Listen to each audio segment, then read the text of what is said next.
નમસ્કાર. મધ્યપ્રદેશની ભાજપ સરકારે એક મોટો નિર્ણય લીધો છે અને 17 જેટલા જે ધાર્મિક સ્થળો છે ત્યાં ગાડી દારૂબંધી હવે લગાવી દેવામાં આવી છે. ગુજરાતમાં તો દારૂબંધી છે જ, પરંતુ મધ્યપ્રદેશની અંદર બધી જે ધાર્મિક સ્થળો છે ત્યાં પણ દારૂની છૂટ હતી, પરંતુ હવે ત્યાંની સરકારે એવો નિર્ણય લીધો કે 17 જેટલા ધાર્મિક સ્થળો પાસે દારૂ મળશે નહીં, દારૂ પર પ્રતિબંધ છે.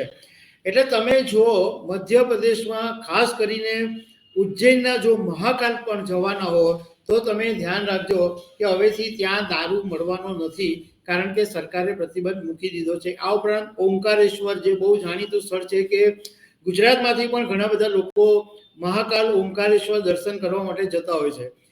ગુજરાતમાં દારૂ પીવા નહીં મળે તો કમસે કમ મધ્યપ્રદેશમાં એમને પીવા મળી જાય, પરંતુ હવે આ પ્રતિબંધ મૂકી દેવામાં આવ્યો છે. તો આના વિશે તમારી સાથે વાત કરીશ. મારું નામ રાજેશ શાહ છે અને તમે જોયા છો ગુજરાતના સૌથી મોટા ડિજિટલ ન્યૂઝ પ્લેટફોર્મ ખબર છે ડોટ. મધ્યપ્રદેશના મુખ્યમંત્રી મોહન યાદવે ગઈકાલે જે શરાબ પોલિસીની ચર્ચા કરી અને એક નિર્ણય લીધો કેબિનેટની અંદર કે મધ્યપ્રદેશના જે 17 જેટલા ધાર્મિક સ્થળો છે ત્યાંથી હવે દારૂબંધી લાગુ કરી દેવામાં આવશે.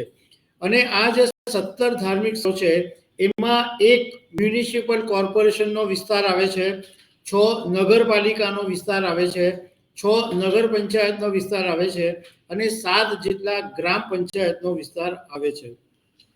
હવે આની અંદર મધ્યપ્રદેશની ભાજપ સરકારે એવી ચોખવટ કરી દીધી છે કે આ જે 17 ધાર્મિક સ્થળો છે ત્યાં આગળ દારૂ વેચવા પર બિલકુલ પ્રતિબંધ છે અને આ વિસ્તારની જે દુકાનો છે કે જે ઓલરેડી દારૂ વેચી રહી છે એ દુકાનો બીજે શિફ્ટ કરવામાં નહીં આવે, કારણ કે ત્યાં ગાડી એ દુકાનોને કાયમી માટે તાળા લાગી જશે, ત્યાં ગાડી કાયમ માટે દુકાન બંધ જશે, એટલે ત્યાંથી શિફ્ટ કરવાનો પણ સવાલ પેદા થવાનો નથી.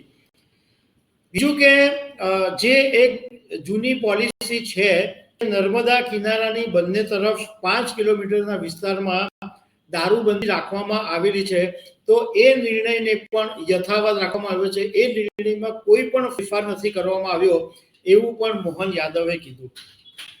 હવે મધ્યપ્રદેશના જે 17 વિસ્તારો છે કે જ્યાં ધાર્મિક સ્થળો આવેલા છે એમાં મંડલા છે, મુલતાઈ છે, મંદસોર છે, અમરકંટક છે, સલકનપુર છે, બરમાનકલા છે, કુંડલપુર છે, બાંદકપુર છે, ઉજ્જૈન છે કે જ્યાં ઉજ્જૈન મ્યુનિસિપલ કોર્પોરેશનનો આખો વિસ્તાર આવે છે અને મહાકાલ મંદિર ત્યાં છે, ઓમકારેશ્વર છે, મહેશ્વર છે, મંડલેશ્વર છે, ઓરછા છે, મેહર છે, ચિત્રકૂટ છે, દતિયા છે અને પન્ના છે.